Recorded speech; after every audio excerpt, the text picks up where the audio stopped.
Hello everyone, welcome back to my channel. আশা করছি সবাই অনেক ভালো আছেন। আমরা আলহামদুলিল্লাহ ভালো আছি। আরও একটা নতুন ব্লগ নিয়ে চলে আসলাম। এখন হচ্ছে বিকেলবেলা, আমরা একটু বের হয়েছিলাম। তো এখানে আলিনা আর লিয়ানাকে নিয়ে এসেছি। তো আলিনা তো এই হর্সিতে অনেকবার উঠেছে, তো এখন আবার লাস্ট বার ওর আব্বুর সাথে উঠলো। লিয়ানা ঘুমেছিল, লিয়ানা বাহিরে গেলেই ঘুমিয়ে যায়। তো আলিনার আব্বু অনেক দিন ধরেই চাচ্ছিল লিয়ানাকে সফট প্লেতে নিয়ে যাবে, বাট লিয়ানার ঘুমের জন্য আর ওকে নিয়ে যাওয়া হয় না, কারণ ও বাহিরে গেলেই ঘুমিয়ে যায়।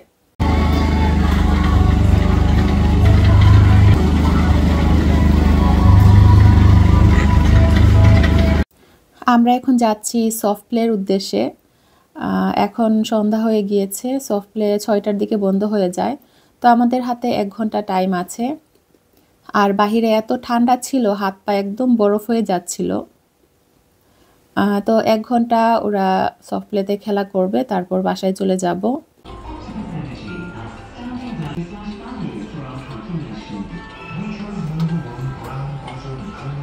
Oh, you got one. Oh, thank you. অন্যান্য সময় সফট প্লেতে অনেক বাচ্চারাই থাকে, তো আজকে জাস্ট একটা বাচ্চাই ছিল। আর এই সফট প্লেটা এতটা বড়ও না। আর যেহেতু একটু পরেই বন্ধ হয়ে যাবে, তো এই কারণে মনে হয় সবাই চলে গিয়েছে। তো এই সফট প্লেটা লিয়ানার জন্য একদম পারফেক্ট, কারণ লিয়ানার অনেক টয় ছিল খেলার মতো। এই বাচ্চাটা মেশিন থেকে এই টয়টা পেয়েছে, তো এটা লিয়ানাকে দিচ্ছিল। তো লিয়ানা তো অন্যান্য খেলনা পেয়ে ও খুবই বিজি। তো আমি আছি লিয়ানার সাথে, আর আলিনা আছে ওর আব্বুর সাথে। তো ওই তো দেখতে পাচ্ছেন ওইখানে। এই সফট প্লেটা আমার বাসা থেকে একটু দূর ছিল, আর এটা মেবি নতুন হয়েছে। আমার বাসার পাশে আরও একটা আছে, তো সেটাতে মানে ছোট বাচ্চাদের বেশি খেলনা নাই আর কি খেলার মতো, যেমন লিয়ানার জাস্ট একটু জায়গা ওইটাতে। আর এটাতে দেখলাম যে লিয়ানার বয়সের বাচ্চাদের জন্য অনেক অ্যাক্টিভিটি আছে এখানে। আলিনা তো ওর আব্বুর সাথে প্রত্যেক সপ্তাহেই একবার আসে।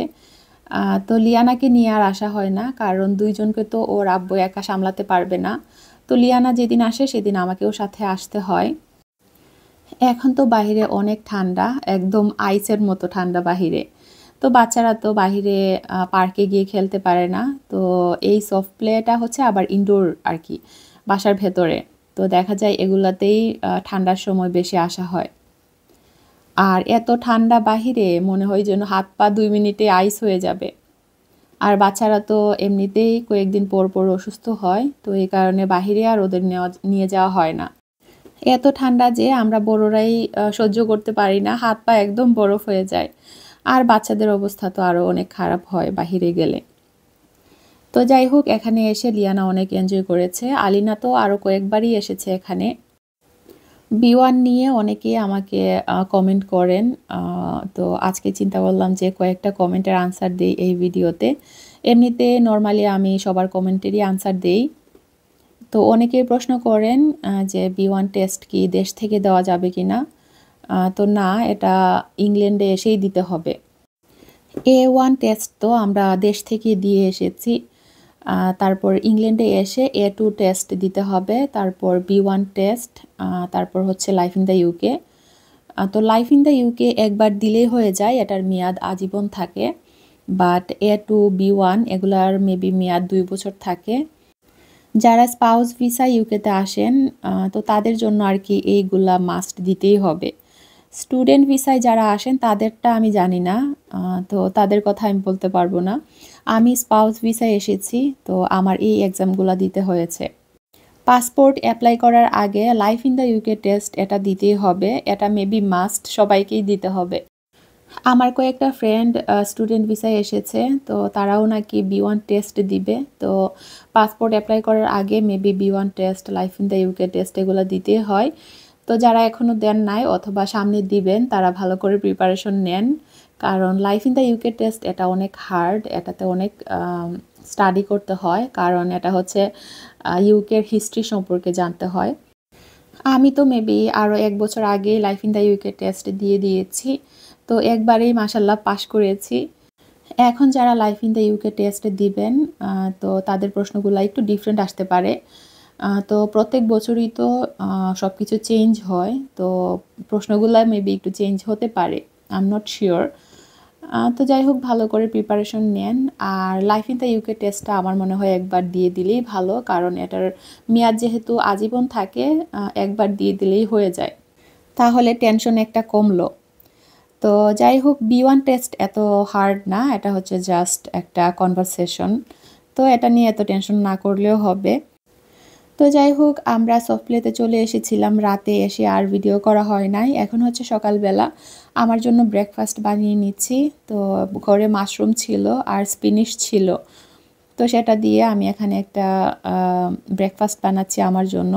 দেখা যায় সকালে তেমন এরকম করে ব্রেকফাস্ট খাওয়া হয় না, কারণ বাচ্চাদেরকে নিয়ে বিজি থাকি। ওদের খাওয়া, স্কুলে নিয়ে যাওয়া, আনা, তারপর রান্নাবান্না এগুলো করতে গেলে দেখা যায় নিজের জন্য ব্রেকফাস্টই বানানো হয় না। সকালে বাসায় যা থাকে নর্মালি তা দিয়েই ব্রেকফাস্ট করে ফেলি, চার সাথে বিস্কুট অথবা অন্যান্য কিছু খেয়ে ফেলি ঝটপট। তো আজকে একটু স্পেশাল করে বানাচ্ছি এখানে। তো এই তো আমার ব্রেকফাস্টটা রেডি হয়ে গিয়েছে, তো এখন আমি খেয়ে নিব। আর আলিনা হচ্ছে স্কুলে, আর লিয়ানাকেও ব্রেকফাস্ট করিয়ে দিয়েছি। আর আমার হাজব্যান্ড এখনও ঘুমে, ও উঠলে ওকেও বানিয়ে দিব। তো এই তো আমার ব্রেকফাস্টটা আমি খেয়ে নিচ্ছি। মাঝে মাঝে এরকম স্পেশাল কিছু খেতে ভালোই লাগে। বাসায় তো ফ্রুটস পড়েই থাকে, দেখা যায় খাওয়াই হয় না। আমার হাজব্যান্ড বাঙালি শপে গিয়েছিল, তো সেখান থেকে বাজার করে এনেছে। তো আমার বাসায় মশলা শেষ হয়ে গিয়েছিল, তো মশলার কথা বললাম, মশলা আনলো। আর সাথে আমার নুডলস শেষ হয়ে গিয়েছিল, রামেন নুডলস, তো সেটা বলেছে আনার জন্য। তো এই তো আমি এখন বাজারগুলো গুছিয়ে রেখে দিব। বাজারগুলা গুছিয়ে আমরা এখন এসেছি আলিনাকে স্কুল থেকে নেওয়ার জন্য। তো আজকে লিয়ানাকেও সাথে করে নিয়ে এসেছি। আজকে আলিনা খুবই হ্যাপি, কারণ আলিনার ফ্রেন্ড নুয়া, ও ইন্ডিয়া থেকে এসেছে। তো আজকে তো আলিনা খুবই হ্যাপি। নুয়াকে প্রত্যেক দিনই মিস করতো, স্কুলে যাওয়ার সময় বলতো যে নুয়া কোথায়। আমি বলতাম যে নুয়া ওর নানুর বাসায় গিয়েছে। আজকে স্কুলে গিয়ে নুয়াকে দেখে তো খুবই খুশি। তো এখন স্কুল থেকে বাসায় যাচ্ছিলাম, তো এই তো আমরা এখন বাসায় চলে যাচ্ছি।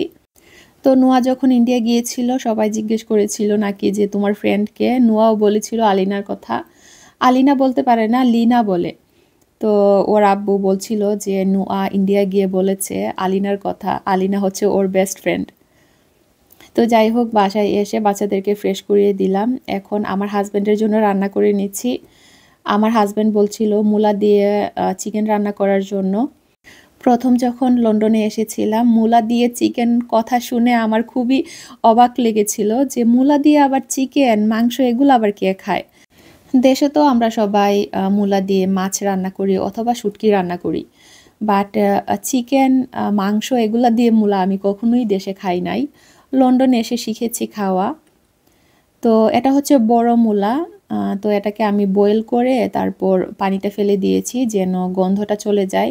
তো এরকম আমি বড় বড় করে কেটেছি। তো যেহেতু সিদ্ধ করেছি, তো এই কারণে গন্ধটা চলে গিয়েছে।